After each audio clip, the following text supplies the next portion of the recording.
Muito bem, pessoal, vamos continuar aqui então falando da seleção de cabos. Vai ter uma aula específica para a gente falar sobre esses cabos, ver as tabelas de referência com os métodos de montagem, os critérios para seleção. Mas, de certa forma, o que a gente está fazendo agora já faz parte do processo de escolha de um cabo.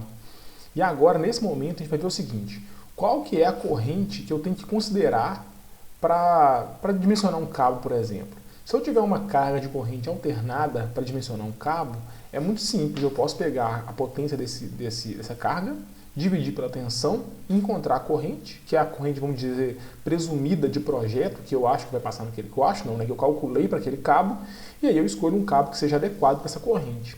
Já no caso de sistemas fotovoltaicos, de arranjos fotovoltaicos, essa relação não é tão direta assim. Porque a gente tem que a corrente que você espera que passe por um cabo vai depender do arranjo, de quantas strings que estão em paralelo, do tipo de arranjo, se tem subarranjo fotovoltaico no meio e tudo mais. Então, vamos ver quais são esses critérios. Quando eu tenho um cabo no arranjo, qual que é a corrente que eu espero que passe por ele? É isso que a gente vai ver agora.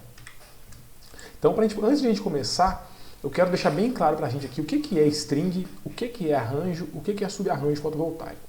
Então, o cabo azul é o cabo da string. Então, quando eu falo de string, é esse cabo que liga os módulos em série. Quando eu falo de subarranjo, é no caso aqui o cabo vermelho. São strings fotovoltaicas ligadas em paralelo, em conjuntos, e esses conjuntos são ligados em paralelo. Cada conjunto desse é um subarranjo. E quando eu falo em arranjo fotovoltaico, são os últimos dois cabos que vão ligados no inversor. Isso aqui, o cabo verde, no caso, é o cabo do arranjo fotovoltaico. Então, em ordem aí de intensidade de corrente, a corrente maior passa no cabo verde, depois no cabo vermelho, e por último, a menor corrente de todas é a corrente da string, que é a corrente que passa em um único módulo fotovoltaico. Aqui tem uns retângulos amarelos que eu vou mostrar daqui a pouco para que eles vão servir. Eles estão representando aqui onde que geralmente a proteção é instalada em cada subsistema, vamos dizer assim, em cada parte do arranjo fotovoltaico. Então vamos ver essa tabelona aqui, que é bem chatinha. Vamos ver aqui qual que é a corrente que eu espero que passe em uma string, tá aqui, olha, circuito pertinente, série fotovoltaica, para escolher o cabo dessa string. Geralmente eu vou deixar bem claro para vocês aqui que o cabo da string é o cabo que vem no próprio módulo, pessoal. Geralmente é um cabo de 4 milímetros ali, a gente não mexe com ele. Mas está na tabela que a gente tem que estudar essa parte também. Então, para saber qual que é a corrente, está aqui, olha, a corrente mínima que eu vou esperar nesse cabo tem a ver com o cabo é protegido ou não é protegido. Se o cabo for protegido contra sobrecorrente, é aquela história que a gente estudou na outra semana, no caso de ter mais de duas strings em paralelo, cada string tem que ter a sua própria proteção. Aí, nesse caso, o valor da corrente que eu espero que passe naquele cabo é o valor do dispositivo de proteção. Então, se tem lá um disjuntor de 15 amperes, é a corrente mínima que eu tenho que esperar que vai passar naquele condutor ali, é 15 amperes. Agora, se não tiver proteção contra a sobrecorrente, que é um caso também que, de acordo com os critérios, pode acontecer, né, com certeza, eu vou ter aqui duas possibilidades. Né? Se tiver uma série fotovoltaica apenas no arranjo, o meu condutor tem que aguentar 1,5 vezes a corrente de curto-circuito do módulo. Então, muito simples. Não tem proteção contra a sobrecorrente. Basicamente, meu condutor tem que aguentar 1,5 vezes. Se a corrente é 10 amperes, o condutor tem que aguentar pelo menos 15. Bem tranquilo essa parte. Agora, para todos os outros casos, quais são os outros casos? O caso em que a série fotovoltaica não é protegida, né, com proteção contra sobrecorrente, e ao mesmo tempo eu tenho mais de uma série fotovoltaica em paralelo. Como é que vai funcionar isso? Aí eu vou voltar aqui na instalação, olha só. Qual que é a corrente que eu tenho que esperar no cabo? INP, que é o valor nominal da corrente do dispositivo de proteção contra a sobrecorrente mais próximo, com possibilidade de corrente reversa no sistema. Então vamos voltar nessa imagem aqui, pessoal. Imagine, por exemplo, aqui, um caso com mais de uma série fotovoltaica em paralelo. Se não tivesse proteção contra a sobrecorrente nessa série fotovoltaica, eu teria que pegar a corrente desse dispositivo, né, somar 1,5 vezes a corrente de curto-circuito do módulo e multiplicar por o número total de séries fotovoltaicas conectadas em paralelo, protegida por esse dispositivo de proteção que eu falei, menos 1. Então, nesse caso aqui, está até um pouco estranho, porque no caso de ter três strings em paralelo, acaba que seria necessário colocar uma proteção em cada uma. Mas vamos supor aqui que não tivesse. Qual que seria a corrente presumida nesse caso? Eu teria que pegar a corrente desse dispositivo de proteção, aí vamos supor que seja lá 30 amperes. Opa. Teria que pegar 1,5 vezes a corrente de curto-circuito do módulo, vezes a quantidade de strings protegidas por aquele dispositivo menos 1. Nesse caso aqui seria 1, 2, 3 strings menos 1. Então seria 2. 2 vezes 1,5 vezes a corrente de curto-circuito do módulo. E vai depender do módulo. E isso ainda soma esse valor, pessoal.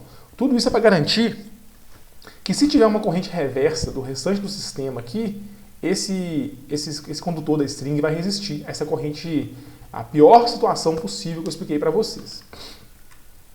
Então, vamos ver aqui um exemplo, né, dessa situação que pode acontecer. Imagine que você tem um sistema fotovoltaico com 2 strings apenas. As 2 strings estão ligadas em paralelo, cada string tem 10 módulos. Nesse caso, a quantidade de módulos por string nem é tão importante assim, porque a gente não está falando aqui de tensão, a gente está falando só de corrente. Então isso não é um problema. Então vamos lá. Quais dados que eu preciso do meu módulo fotovoltaico? Eu preciso da corrente de curto-circuito, né, do módulo, que é 9,45. Vou dar um exemplo com esse módulo da caneta solar que eu costumo usar. Preciso saber a corrente máxima reversa que ele suporta, que é 15 amperes, indicada no datasheet. E o número de séries fotovoltaicas do arranjo, que é 2. Então, para saber qual que é a corrente mínima que eu tenho que considerar nessa string, o primeiro passo de tudo é saber, nessa string é obrigatória a proteção contra a sobrecorrente? É ou não é? Então, eu tenho que voltar naquele critério lá da aula anterior, vocês fizeram até atividade sobre isso já. Vou fazer aquela conta, olha. Número de strings em paralelo menos 1, vezes a corrente de curto-circuito do módulo, tem que ser maior do que a corrente máxima reversa que o módulo suporta. Então, fiz a continha aqui, 2 strings em paralelo menos 1, vezes a corrente de curto-circuito. Deu maior do que a corrente máxima reversa, que é 15? Não, não deu. Então, nesse caso, essa string não precisa de proteção contra a sobrecorrente. Então, eu vou usar um desses 2 critérios aqui agora. O de baixo já foi descartado. Vamos ver agora, pessoal, uma outra situação, outro exemplo, se tratando ainda de uma string, de cabos de string, vamos dizer assim, cabo de série fotovoltaica. Nesse caso agora, a gente continua com o mesmo módulo fotovoltaico, CS6U 330P, só que agora a gente tem 3 strings em paralelo. Então, primeira coisa, vamos fazer aquela continha do critério para saber se precisa ou não de proteção contra a sobrecorrente em cada string. Então, a mesma equação, número de strings em paralelo menos 1, vezes a corrente curto-circuito do módulo, tem que ser maior do que a corrente reversa máxima que o módulo suporta. Então, o que a gente fez aqui? 3 menos 1 vezes 9,45, que é a corrente de curto do módulo, maior que 15. Então, essa condição que foi atendida. Então, nesse caso, a proteção contra a sobrecorrente em cada string ela é obrigatória. Então, o que a gente faz? Vamos para o segundo critério, né, que é o quê? Escolher qual que é essa corrente de proteção que eu tenho que considerar. Porque, voltando aqui, vamos voltar aqui na tabela, olha lá. Se a série fotovoltaica tiver proteção, a corrente mínima que eu tenho que prever para esse cabo é o valor nominal do dispositivo de proteção contra a sobrecorrente da série fotovoltaica. Então, vamos descobrir qual que é esse valor. Então, voltando também lá na aula passada, eu vou descobrir aqui qual que é o valor da proteção que eu preciso colocar nessa string. Então, eu sei que o valor nominal da proteção, que é esse N que eu estou indicando para vocês aqui na tela, ele tem que estar entre 2,4 vezes a corrente de curto-circuito do módulo, então tem que ser menor que esse valor, e tem que ser maior que 1,5 vezes essa mesma corrente. E, ao mesmo tempo, ele tem que ser menor do que a corrente de reversa máxima que o módulo suporta. Então, a gente já viu isso semana passada também. Vamos lá. Então, eu multipliquei aqui 1,5 vezes 9,45 e N 2,4 vezes 9,45. Cheguei à conclusão que o meu IN, que é a corrente do meu dispositivo de proteção, tem que ser maior do que 14,18 amperes e menor que 22,68 amperes. E, ao mesmo tempo, tem que ser menor do que 15. Então, obviamente, aqui, né, que é a corrente máxima reversa do módulo, eu sei que o meu dispositivo de proteção ele tem que estar entre 14,18 e 15 amperes. Ou seja, se o meu dispositivo de proteção ele pode ser de no mínimo 14,18 amperes, o cabo que eu estou dimensionando ele tem que ter também uma corrente mínima ali que ele tem que suportar de 14,18 amperes. Beleza? Então passamos pelos dois exemplos aqui, um que tem a proteção e o outro que não tem a proteção. Nós vamos ver agora os casos do arranjo fotovoltaico e do subarranjo fotovoltaico também. Então, muito bem, agora a gente vai falar da corrente mínima que a gente considera nos cabos em subarranjos fotovoltaicos e em arranjos fotovoltaicos. Assim como nas strings, nas séries fotovoltaicas, quando tem proteção contra sobrecorrente, como eu estou mostrando para vocês na tabela, o valor mínimo da corrente é sempre igual ao do dispositivo de proteção, que é definido naqueles critérios que a gente viu lá na semana passada.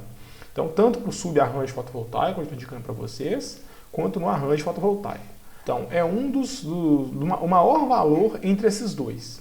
O primeiro critério é a corrente de proteção aqui do arranjo fotovoltaico, quando existir, né, um dispositivo de proteção, mais 1,25 vezes a soma das correntes de curto-circuito de todos os outros subarranjos fotovoltaicos que estão conectados ali, né, em paralelo.